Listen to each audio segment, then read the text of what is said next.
Olá pessoal, tudo bem? Como vocês estão? Vamos lá para a nossa aula de hoje. Nós vamos estudar aí História e Geografia.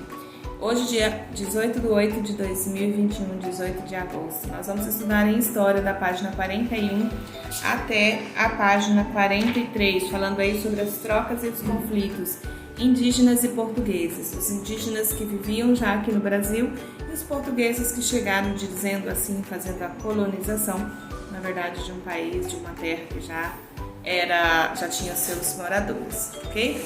Em Geografia, nós vamos estudar a página 34 e 35, fazendo aí uma atividade sobre os pontos cardeais que nós estudamos na semana passada, que, aliás, percebi que a maioria dos que fizeram compreenderam bem o conteúdo porque responderam tudo certinho. Norte, sul, leste, oeste. Tá bom? Vamos lá? Ok, vamos lá então. Então, aqui na página 41, nós vamos começar pensando aí. Trocas e conflitos indígenas e portugueses. Vamos pensar aí. Você sabe dizer quem foram os estrangeiros que chegaram ao Brasil em 1500? No ano 1500 depois de Cristo, chegou um grupo de estrangeiros aqui no Brasil. Quem sabe dizer de onde esse povo era?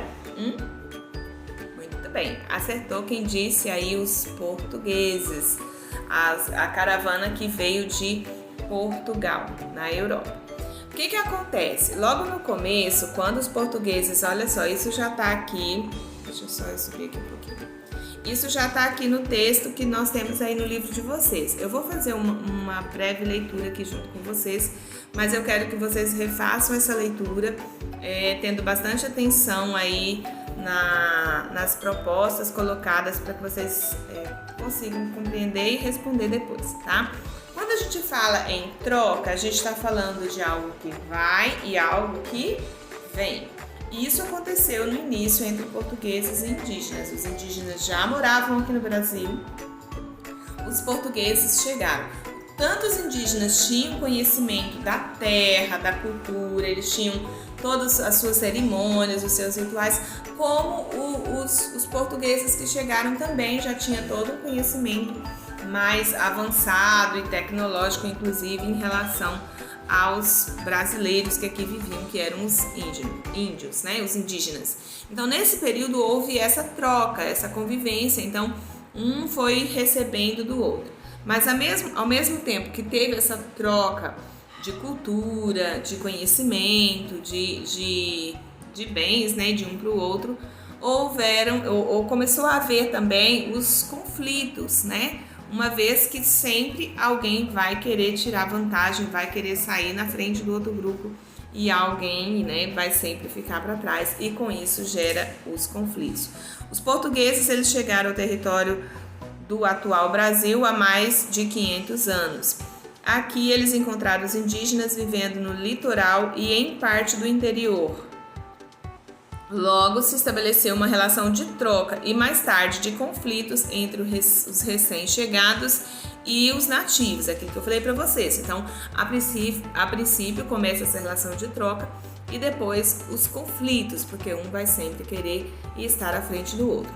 Os povos tupis, guaranis e outros povos indígenas tinham amplo conhecimento do ambiente, dos hábitos dos animais, da natureza em geral, da qual tiravam o sustento, remédios e também seu alimento. Esses conhecimentos transmitidos pelos indígenas aos portugueses foram fundamentais para que estes pudessem se adaptar ao novo território. Então, eles usaram os conhecimentos dos indígenas dessa nova natureza, né, dos animais e do clima, de tudo, né, para que eles pudessem se adaptar aqui. Alguns exemplos dos hábitos e costumes indígenas absorvidos, ou seja, que os europeus portugueses passaram a adotar para si, são matar a sede com a água encontrada em algumas plantas, como o imbuzeiro, né? Deixa eu achar aqui, umbuzeiro e o mandacaru. Outro costume também foi o costume de dormir em redes e fabricar canoas com um único tronco de madeira. Então isso os indígenas que já tinham, né? Como eles tinham essa necessidade de navegar, eles pegavam um único tronco, cavavam, né, ali no meio, entalhavam e faziam as canoas num único tronco.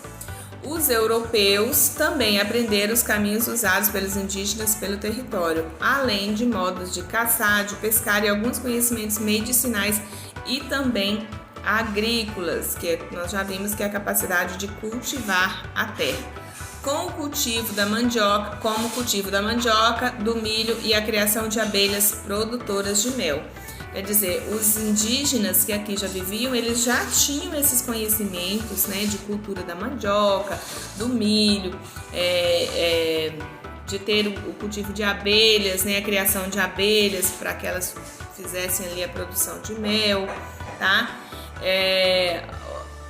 Especiarias, né, que os portugueses tiraram muito daqui. Então, a princípio, teve esse contexto de troca, né, de aprender.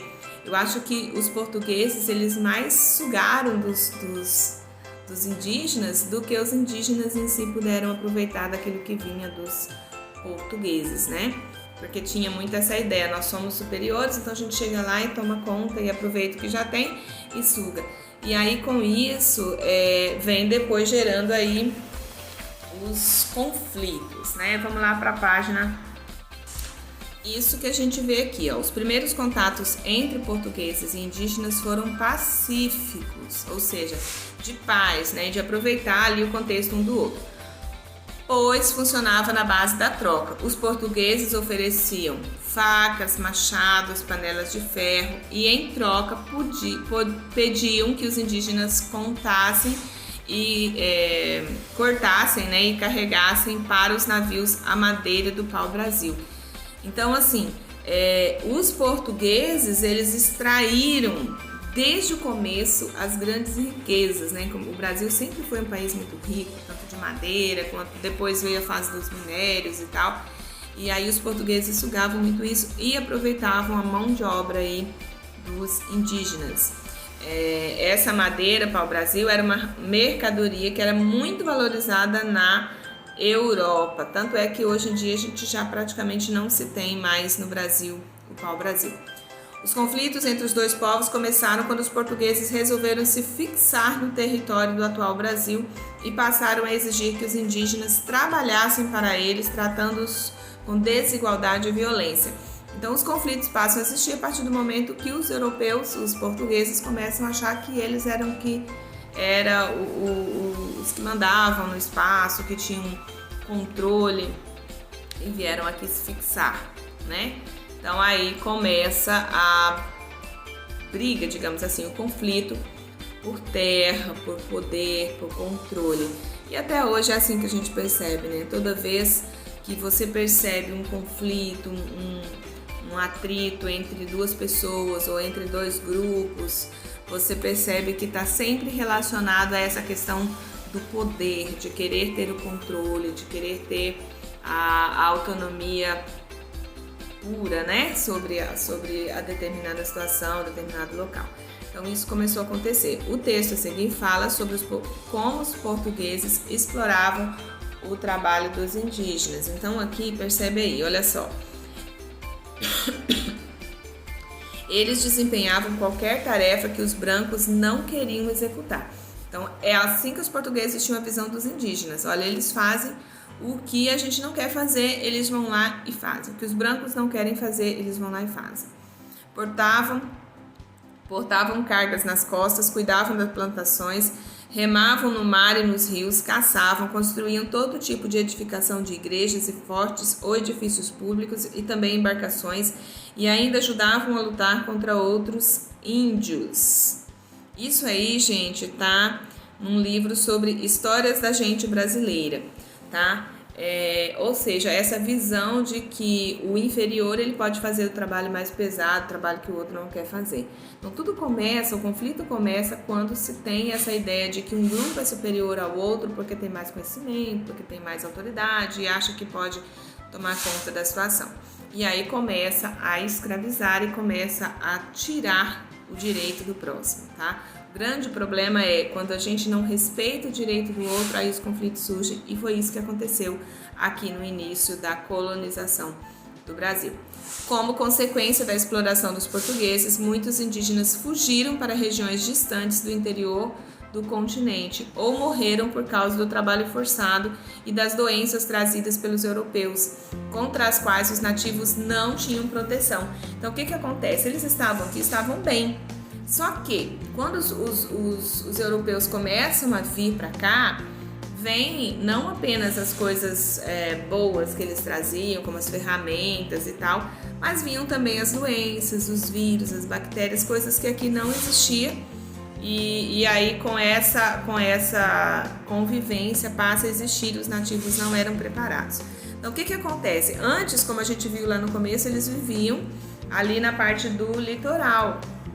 Só que quando eles começam a ser escravizados, então eles saem dessa região e vão para a parte mais longe. Por isso que hoje a gente tem mais assim, aqui no norte, no centro-oeste do Brasil, esse registro, né, de tribos indígenas, porque eles saem do litoral e fogem para essas regiões mais distantes, tentando fugir assim do homem branco que acabou tomando conta de tudo, né? Então vamos lá. Cite algumas práticas e costumes que os portugueses aprenderam com os indígenas. Então você vai olhar no texto do que nós já lemos aqui e vai anotar bem nessa parte aqui algumas práticas e alguns costumes que os portugueses aprenderam com os indígenas. Na questão 2, releia o texto de Mary Del Priore, nessa página, que é esse texto aqui, tá? E sublinha as tarefas executadas pelos indígenas. Então você vai ler ali no texto, vai sublinhar assim, né, passar uma linha abaixo daquelas tarefas que eram executadas pelos indígenas. Depois responda: quem mais se beneficiou no relacionamento entre indígenas e portugueses? Quem você acha que mais se beneficiou? Os indígenas ou os portugueses? E por que você acha isso, tá? Você vai e coloca aí a sua posição. Vamos para a próxima? Aqui, para ver se vocês estavam realmente ligados na leitura, vem aí na questão 3. Desembaralhe as letras e descubra o nome da árvore que ajuda a saciar a sede na floresta. Que árvore eles usavam para saciar a sede? Volta lá no texto que você vai encontrar direitinho, tá? Mas todas as letras estão aí, é só desembaralhar, ok? Depois nós vamos ver aqui. Leia a letra da canção e faça o que se pede. Então você vai ler a letra da canção, eu não vou ler agora, tá? Pra gente ganhar tempo. Depois, qual é o tema da canção? Ou seja, tá falando sobre quê? Sobre que assunto? Olha só. Caravelas no mar a todo pano. Terra à vista, tripulação se assanha. Cachoeiras jogando da montanha. Quanta cor, quanta luz, quanto bichano. Onça, paca, tatu, guará, tucano, cobra, mico, jacu, arara, aranha, peixe-boi, capivara e ariranha. Que surpresa para o povo lusitano. O povo porto-lusitano é o povo português, tá?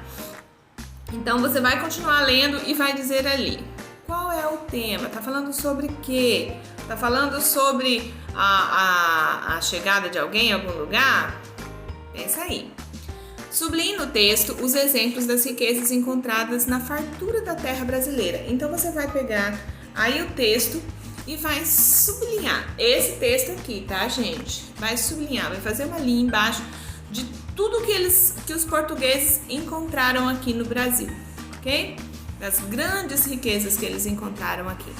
Depois, na sua opinião, o que o autor da canção quis dizer com o verso "Que surpresa para o povo lusitano"? O que o autor estava querendo dizer, né? Será que estava relacionado à visão que os portugueses tinham aqui do Brasil ou da Nova Terra? Como é que é? Tenta aí, na sua opinião, coloca aí por que você acha que ele escreveu. E não vale colocar assim, não sei, tá bom? Vamos lá? Vamos agora para geografia, fazer aí uma atividade sobre os pontos cardeais. Lembra que nós falamos na semana passada que para os portugueses chegarem aqui no Brasil, eles precisaram ter essa orientação, né? Que foi aí através dos pontos cardeais. leste, né? Braço direito para o lado leste, que é o lado que o sol nasce.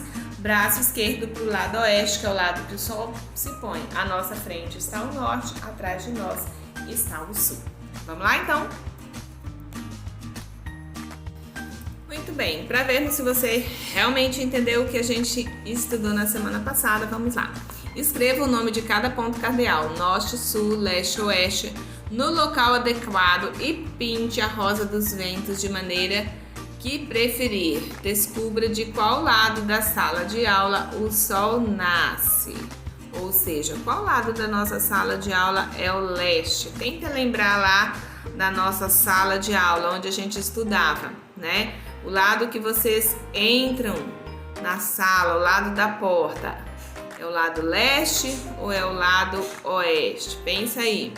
E se põe a oeste. Em seguida, descubra em relação à sua carteira quais objetos ou pessoas estão a leste ou a norte. Essa atividade, infelizmente, não tem como a gente fazer pensando na sala de aula.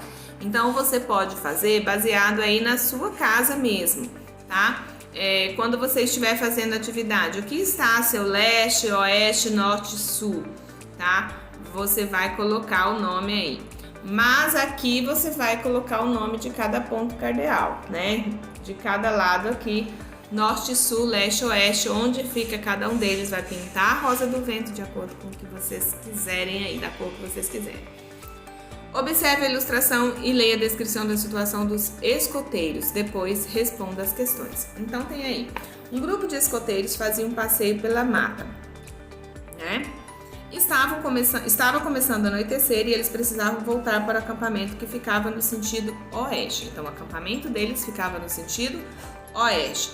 Para encontrar os pontos cardeais, um dos escoteiros se posicionou com mostra na ilustração. Olha só, preste atenção que eles estavam na floresta e estava começando a anoitecer, certo?